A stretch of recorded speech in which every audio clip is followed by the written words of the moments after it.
আমার নবীজির গোসল বানায় দিলাম। কর্ণপাত করে দেখছে কেন আমার নবীজি ইয়া হাবলি উম্মতি উম্মতি বলে কাঁদছে। আমার নবী মুস্তাফা সাল্লাল্লাহু তাআলা আলাইহি ওয়াসাল্লাম বলেছিলেন, ওরে আমার উম্মত উম্মতিরা, আজকে আমার মা ইন্তেকাল করেছে 6 বছর বয়সে, আমি অতটা কান্না করি না। আমার আব্বা 6 মাসের সন্তান গর্ভে রাখিয়া ইন্তেকাল করেছে, তবু আমি অতটা কান্না করি না। আজকে আমার দাদা ইন্তেকাল করেছে, তবু আমি অতটা কান্না করি না।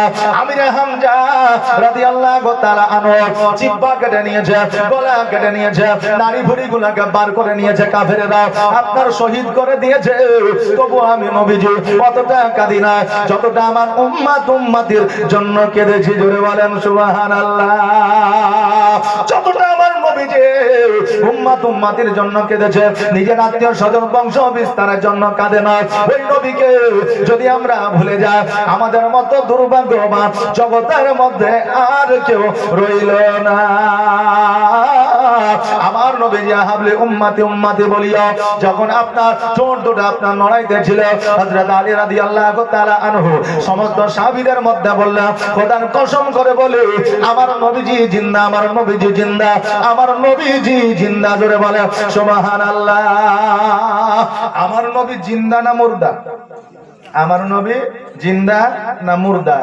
আমরা যখন 12 রবিউল আউয়াল উদযাপিত করি, কিছু বাতিল ফেরকার মানুষ আছে, তারা বলে যে হুজুর আপনারা যে জন্মদিন পালন করেন তো ওই দিনে তো নবী আড়াল হয়েছিল, তা আপনারা মৃত্যুদিন কেন পালন করেন? বলে কি বলে না? বলে।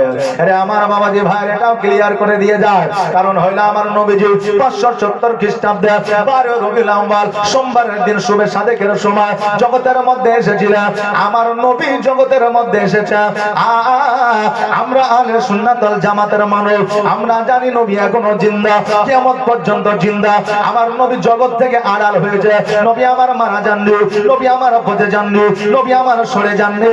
এই জন্য আমরা আহলে সুন্নাত ওয়াল জামাতের মানুষ, আমরা শুধু নবীজির জন্মদিন পালন করি, মৃত্যুদিন পালন করি না। আমার নবীজি কিয়ামত পর্যন্ত জিন্দা। জোরে বলেন সুবহানাল্লাহ।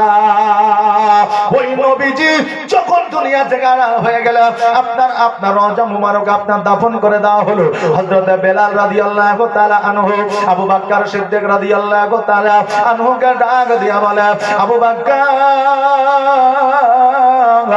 আমি আর মদিনায় থাকতে চাই না, আমি এই মদিনা ছেড়ে দিয়ে অন্য কোন দেশে চলে যেতে চাই। আবু বকর বলে, বেলাল রে, আজকে এই মদিনা ছেড়ে দিয়ে অন্য দেশে যাবে কেমন করে? এই মদিনাটা হলো আমার নবীর দেয়া, এই মদিনার মরুভূমি দিয়ে আমার নবী চলাফেরা করেছে, এই মদিনাতে আমার নবীজির স্মৃতি লুকায় আছে, অতএব এই মদিনা ছাড়িয়া কেমন করে তুমি বিদেশে থাকবে? বেলাল 2 চোখের পানি ছেড়ে দিয়ে বলে, এই আবু বকর শোনো রে, এই জন্য তো আমি মদিনা ছেড়ে চলে যেতে চাই। আমি যেই পথ দিয়ে চলি ওই পথ দিয়ে আমার নবীর খুশবু পাই, আমি যেই জায়গায় বসে ওই নবীজির ওই জায়গায় নবীজিকে বসার খবর আমি পাই, আমি যেই মসজিদে যাই ওই মসজিদে আমার নবীজিকে দেখা যায়।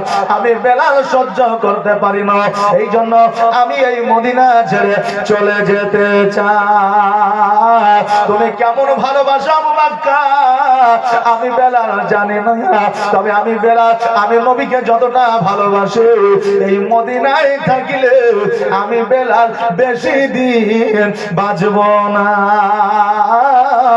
আমার নবীর মহব্বতে আমি এই জগৎ ছেড়ে পর জগৎ গমন করব। বাবারে, মহব্বত বড় খারাপ জোরে, ভালোবাসা বড় খারাপ জোরে। একবার মন থেকে যদি কাউকে ভালোবাসা যায়, মরা পর্যন্ত তাকে ভোলা যায় না, কিয়ামত পর্যন্ত তাকে ভোলা যায় না। তবে আমার নবী মুস্তাফা সাল্লাল্লাহু তাআলা আলাইহি ওয়াসাল্লামকে ভালোবাসা হলো আলাদা, আমার নবীজির ভালোবাসা ছিল আলাদা, সাহাবায়ে কেরামগণদের ভালোবাসা ছিল আলাদা। তবে বর্তমানে নারী পুরুষের ভালোবাসা হলো আলাদা। এখন মৌখিকভাবে বলে দেয় নারী আর পুরুষ আপনার যাবতীয় যাহা কিছু আছে মৌখিক ভাবে বলে দেয়, কিন্তু অন্তরে ভালোবাসে কিনা তারাই জানে। আগের আমলে ভালোবাসলে একে অপরের সঙ্গে দেখা হইতো না, সাক্ষাৎ হইতো না। এখন বাবার পার্কে না গেলে ভালোবাসা হয় না, এখন বাবা মোবাইলে ভিডিও কল না হলে নারী পুরুষের ভালোবাসা হয় না, একে অপরের সঙ্গে সাক্ষাৎ না করিলে নারী পুরুষের ভালোবাসা হয় না। এই ভালোবাসা শরীয়তে কোন রকমের প্রাধান্য দেয় না। আজকে যুবক যুবতী